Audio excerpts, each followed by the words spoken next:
An episode of The Orville with Charlize Theron and directed by Jonathan Frakes? Count me in. Let's talk about it.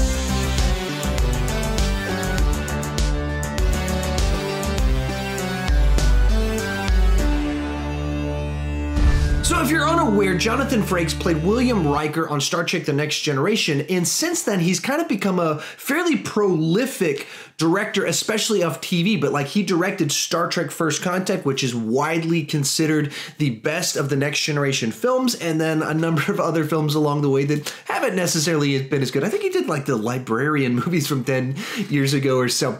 But so the fact that he directed that, that's just a lot of fun for me, and it's once again a very solid addition to the Orville's lineup. For me, this is probably the most accessible episode of the show thus far, where the different elements kind of came together a little bit better.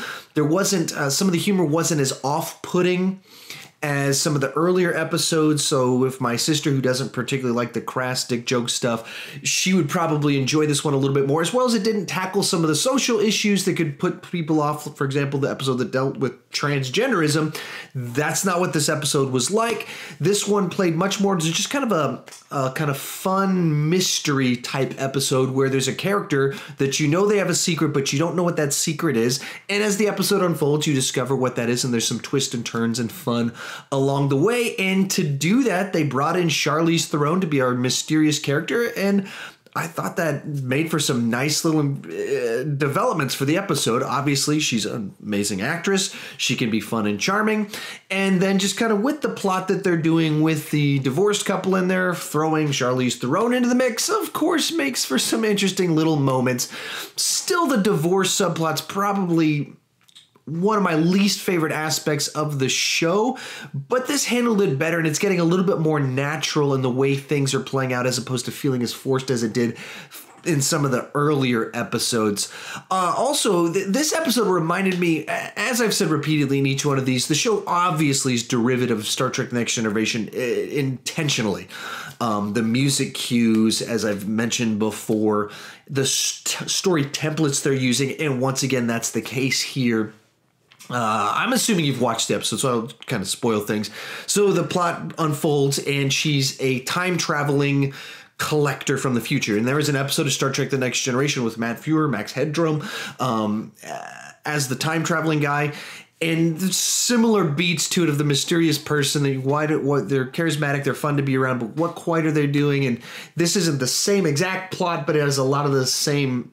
The beats happen, the reveals happen at kind of similar points in time in the story, except this one has a different twist on how they end things. But even the way that the twist ending in this one, with things kind of unfolding and people being forgotten, memories and stuff like that, that feels like a Star Trek The Next Generation type thing, where, you know, there's episodes where they're caught in a time loop and they get out of it and they don't even know how. There's a lot of things like that they did before. And I say that also as a positive, but a limitation. I think the fact that the show is so derivative of Star Trek The Next Generation makes it easily consumable for someone like me, but it puts a cap on the quality of the show, or how good it can be, because it's not really treading new ground. It's not giving us something new. It's giving me something that I like for the nostalgia I like, because I like stories like this, and they're doing it well, with a little bit of a Seth MacFarlane humor put into it, a little bit of different relational dynamics to it. But there's nothing new. There's nothing for me to be, I love this. It's just, hey, each week I enjoy seeing another Star Trek The Next Generation-like adventure. So that's kind of my take on it. Another episode I thoroughly enjoyed. I liked it a great deal. As I've said many times, or I've said over the last 2 weeks now, I'm enjoying this quite a bit more than Star Trek The Next Generation, or no, quite a bit more than Star Trek Discovery.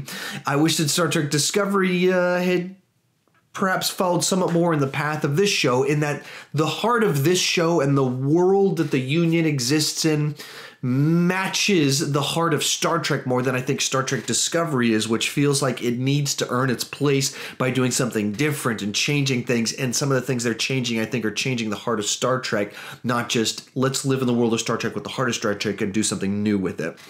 So that's kind of my take on it. That's where I'm at. How about you? Tell me your thoughts down below in the comments section. I'd love to hear your take on it, and kind of, especially we're getting a few episodes into it, maybe where do you think kind of ranks some of the episodes? which favorites, least favorite, most memorable, least memorable, all that fun stuff. Let me know down below in the comment section your kind of take on all of that. If you're new to my channel, please consider clicking that subscribe button. I do movie reviews, TV reviews, ranking videos, but the key thing is I don't want to just talk about movies and TV. I want to talk about movies and TV with you. So join me down in the comment section. Let's have a lively discussion, and thank you for watching.